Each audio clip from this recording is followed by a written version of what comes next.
Well, welcome to another Morning Brew episode, and as you would have seen in the last episode we just had, we was welcoming a guest, and that guest today is Gary, and I'm going to let Gary just introduce himself a little bit, to tell you a little bit about himself. Yeah, am I supposed to look at the camera or not? Yeah. Anyway, just you can look at us, just act normal, just pretend they're not there. Well, I'm Gary Harper, a local artist from Liverpool, and I specialise in landscapes and florals, and since November I've started doing ashes to art, which is basically just incorporating loved ones' ashes, people and pets into the paint and making a painting that lasts forever. It's just a different way, instead of like using ashes for jewellery or fireworks or tattoos, stuff like that. And it came to me and I was like, well, I think I'd want that. Yeah. And I just love the idea of it. Isn't it an amazing idea? Yeah. And it's, like I said, it's serendipitous how we met, isn't it, Gary? Because people who watch me on Jane Valentine Celebrant will see that I bought some bespoke artwork off Instagram, which I fell in love with.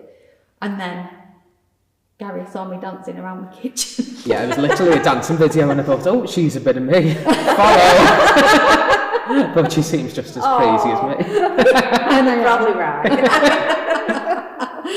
So, obviously through Julie, because we must have had mutual friends, so I'd come up on his feed, like dancing away when I was doing Bowel Babe funding, when I was dancing with charity.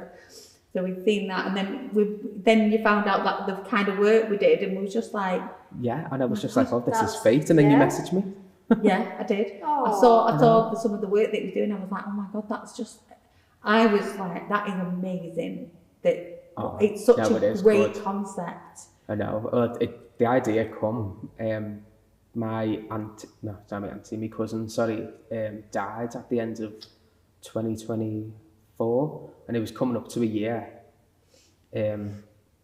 So it was December 25 when I thought, I just started like painting memorial pieces for her, because she was like in her 50s and she used to love going into Liverpool. I don't know if you've ever been to Liverpool, for like day drinking sessions. Yeah. There's like places called Smoky Mo's and The Blob.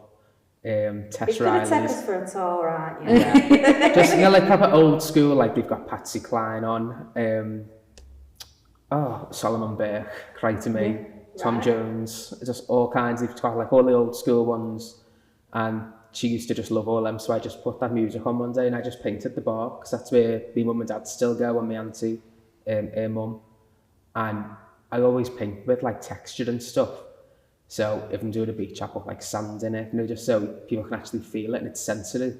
Yeah. And one day I was thinking when I was doing this one of her, I was like, oh my God, ashes. I didn't think to use hair ashes, but I just thought I could put people's ashes in like a painting. And then I was like, I'm just going to put the idea out there and see if people like it. And touch wood, everyone loved the idea, and news outlets just picked it up and it kind of just blew up.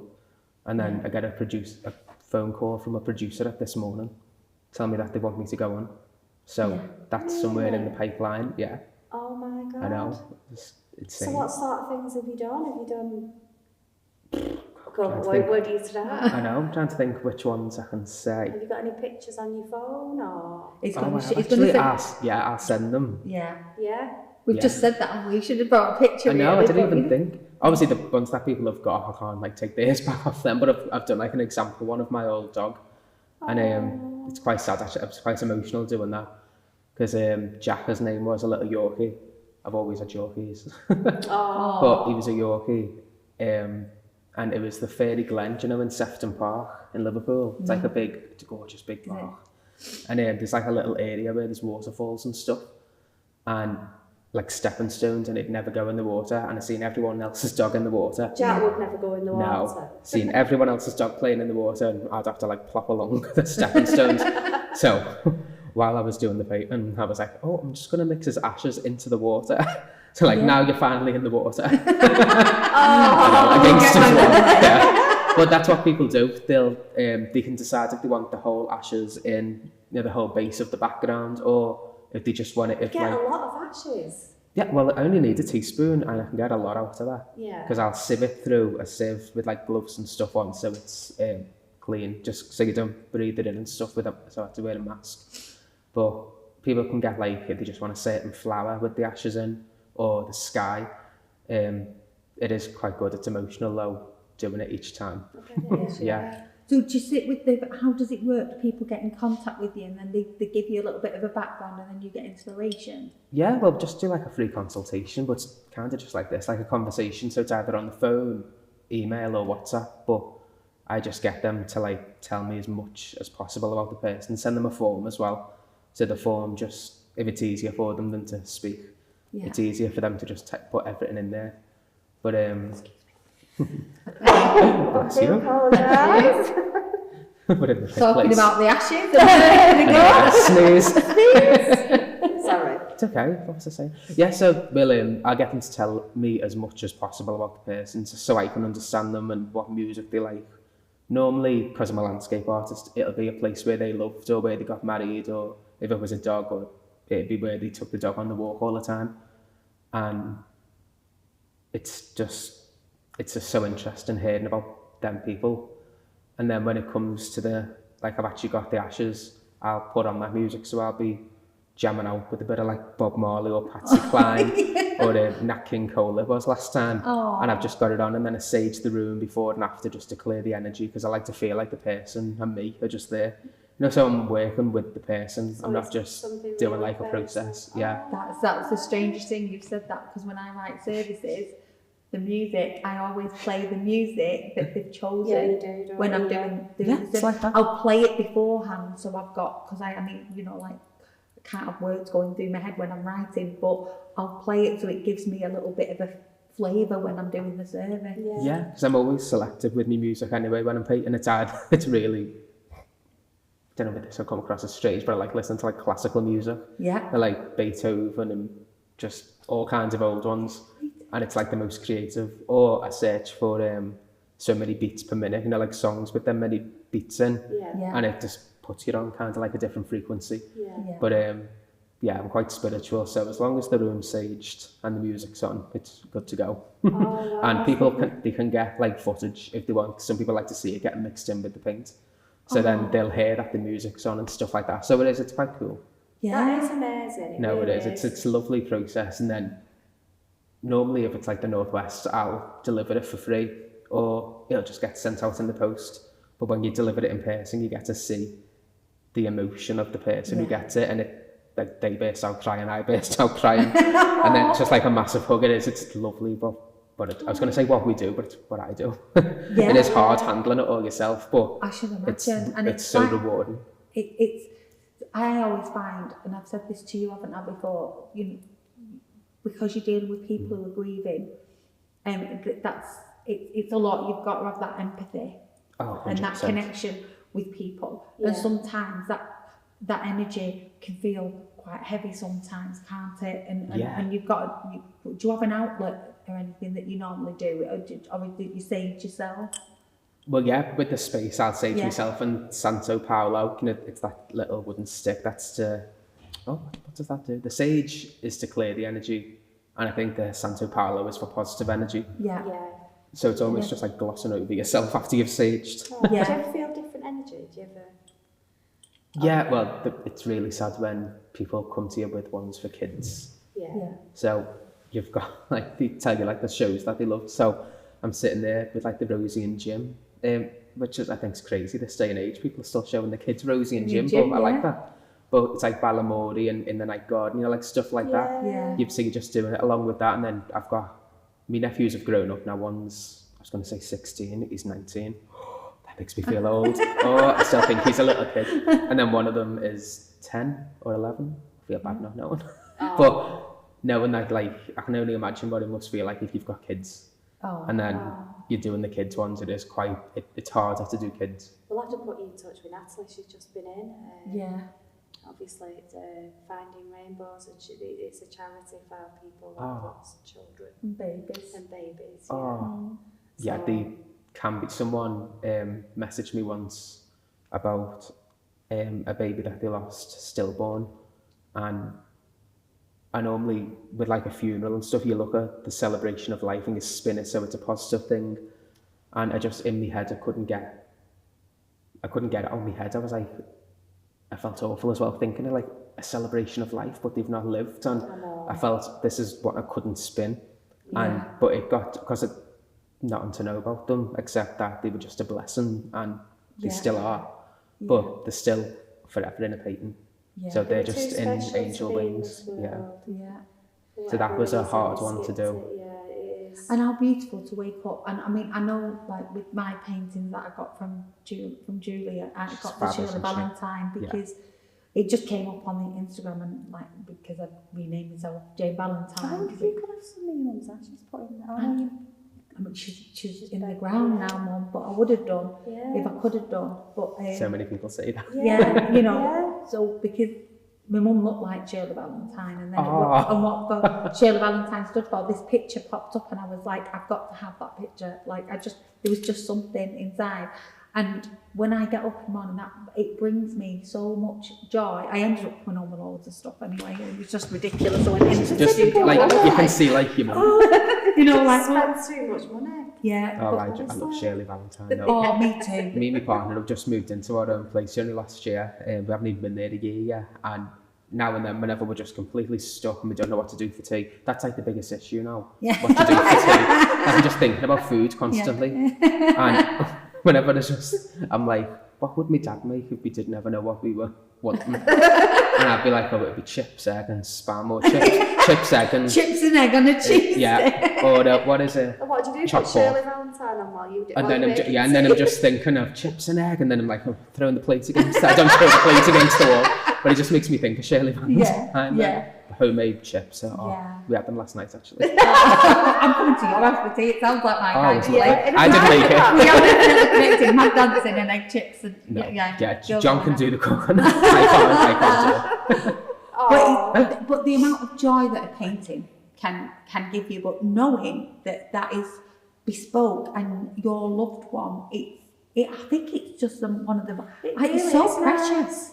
I know. I figure out important it is, actually, because I literally started as a hobby, didn't it, for me, and then it got me through like bullying in school, and now that it's turned into this, what it is now is insane. Like, so what was it so you've always been artistic? Have you always liked art? Since school, I was doing art, and then I went to go and do a photography course. You sound like my son. I know, I can't remember what year it was, but I went with my sister, and she's a hairdresser, so we got to the college trying to find the photography teacher, and she seen someone she knew who was one of the hairdressing teachers. So long story short, I left with a barber's bag and a fake doll head, and I've literally been a barber since then. And so that's like my day job. I'm a barber. Gosh, wow. So this is like, so this is like a hobby? So this is still just like a side thing, but the goal is to get it more full time. So I'm actually looking to drop hours. I'm just getting to like drop hours and do it more full time now, because obviously I'm getting a lot busier. I've actually just had to stop mobile clients, so that's the first step. I've had to like cut them, which I felt horrific at. But that was one big thing. Does it take you drawing as well and paint? Is it painting and drawing? Yeah, some of it's drawing. If it's like a specific character or something that they need, but like landscapes, I just love. I paint better than a draw. So. And when you are painting, does that give you like? Is it pleasure? It's therapeutic. Sounds stupid. It's the same feeling. It's like when you've done the dishes. Everybody's like, that's clean. When you look at it when it's all done. But how does it feel when you're doing it? Do you feel like, especially with doing the ashes, does it feel? More specifically, the ashes, it's calmer because it's like you've got to do it right first time, because the ashes are obviously dust, so it will dull whatever colour. So you want to make sure you've got the right colour mixed, a little bit lighter than normal, because it's going to dull. So you just need to focus a bit more. Because some of the ashes can be really, because obviously it's crushed bones. Yeah. So have you got to sort of grind them down? No, with what they sent me, I've got like a mini sieve. It actually looks like a little tea strainer. I know what you mean, because we do it at work when we put in the ashes. Yeah, so gloves on, mask on, just gently sprinkle it into the bowl through the sieve. But some people will want everything. So some of the bigger pieces, like the fragments that come out, some people obviously don't want that. They want it to be a bit more smooth. I like sand. or some people will want the full sensory touch everything. So with that, you've definitely got to be more careful because the paint can clump then, like on the pieces, or if it's sharp, it could actually cut the canvas. So these things you don't think about that I now think about. Do you have to put like a protective coating over the paint? Oh yeah, everything gets varnished afterwards because it's secure anyway. Like once it's in the paint, but there's nothing stopping you from just going. Like you can easily just take something off. So and once it's smooth, it's less sharp to touch them, but it still feels like bristly. So you can, it is nice to touch. Like I done an event the other month, and it was like the end of a business course we'd done. So I just pitched my idea. I had to do like a presentation, and I just said to everyone, "Oh, there's a piece here if you want to feel it." And I was really telling everyone to feel it, and because they knew there was ashes, and I was like, "No, it's my dog." I had to tell everyone it was my dog. I was just like, "Pat the dog." I'll pat the dog. That's, And what's the cost? Does it depend on how big the paint usually is, like each size. I think the timing, it all goes into it, the timing and stuff, but each piece, like I think the smallest one starts out at that, which is like 150, I think 100 to 150, but then I've got, trying to look around for what's the same size, but there's one that's like 100 centimetres times 100, so it's a big square, or there's one that's like a longer version of that. And I love working on bigger canvases, but they can obviously be a lot more. It mainly just goes on materials that you're using. So like varnishes. But I'm always stocked up on paint, so it's mainly if I've got to get extra paint or like there's certain types of paint because I use acrylic, but I've got like liquid gold. So that's like, gold leaf that you see, but it looks like lovely and pressed. You can get a liquid version of that, like silver and gold and copper. And they're just really tricky to use. In fact, I know it's gone now. I was using it yesterday and I was like, I'm going to have to go on this podcast with this gold all over my hands. It's washed off now, thankfully, but normally... Why didn't we remind him to bring a piece with him? I know. I'll send a few. There's a few that I can probably show you. We'll advertise them for you. Oh, thanks. Do you find how do people, how have they found you? Is it through social media that they found you? Yeah, some of it's through social media, because once you share it, people seem to love the idea, thankfully.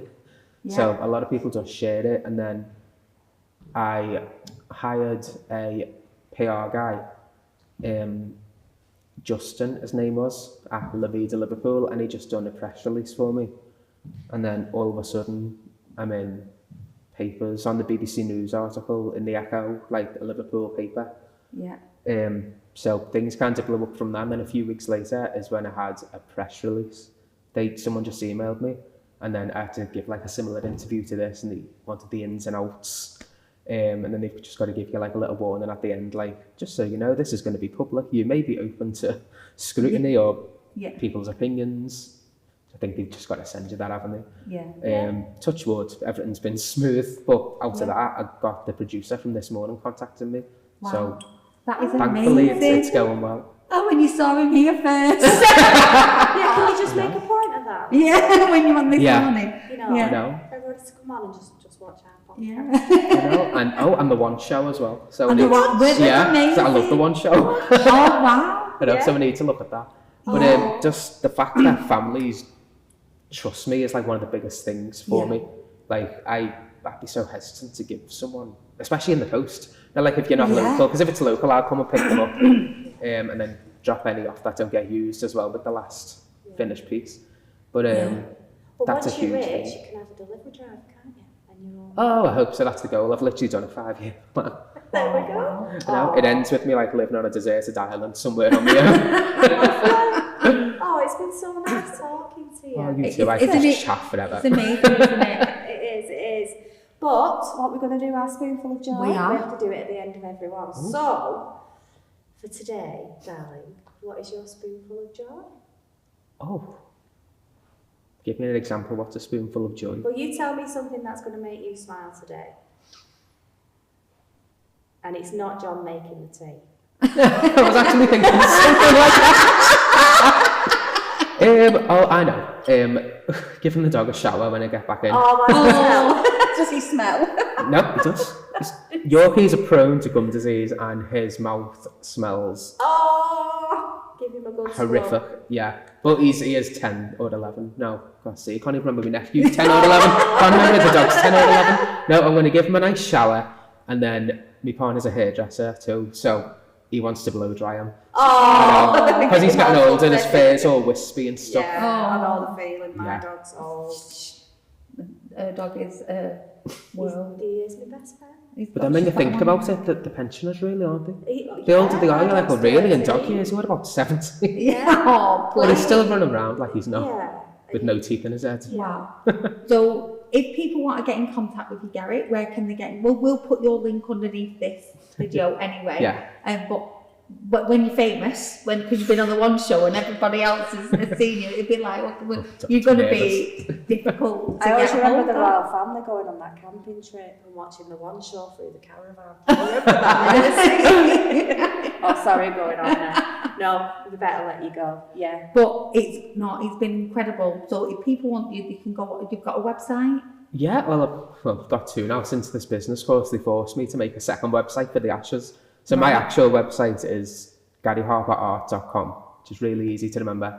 Or the Ashes one that I now have made. To be honest, it's really handy. It's got a lot of new info on and videos and stuff. Brilliant. It's www.ashestoart.uk. For some reason, somebody else already had .com. Oh, so I was right. a bit miffed. But Yeah. .uk. But if you go on my actual website, there's a link instantly to it. So either way, you'll find Yeah, and your Instagram, you've got all like the process of it. Oh, on the you link as well. is in everything on social. Yeah. So it's like TikTok, which I'm useless at. TikTok, Facebook, and Instagram is just Gary Harper Art. Brilliant. Because I love watching you. See, I keep thinking people are going to get sick of me. No. I'm like, I've got to stop It's sharing. inspirational. Oh, no, it is. It's truly lovely. inspirational. It What is. you do. And it's going to bring a lot of comfort to people as well. That's like the biggest goal. I just think, yeah, because I've lost it's all on my mum's side as well. First it was my mum's mum, my nan, and then my auntie, so my nan's daughter, and now my cousin, who's one of the other sister's daughters. Yeah. So you can't help but think of people like you've lost while you're doing it. It's kind of like when you're at a funeral, you just think of all the people you've already lost, and Just like, brings back all that. Yeah, and then you just get the emotions from each one. Yeah. So sage Let's to the rest. Let's have a Let's have a hug. Oh yeah. We love a hug.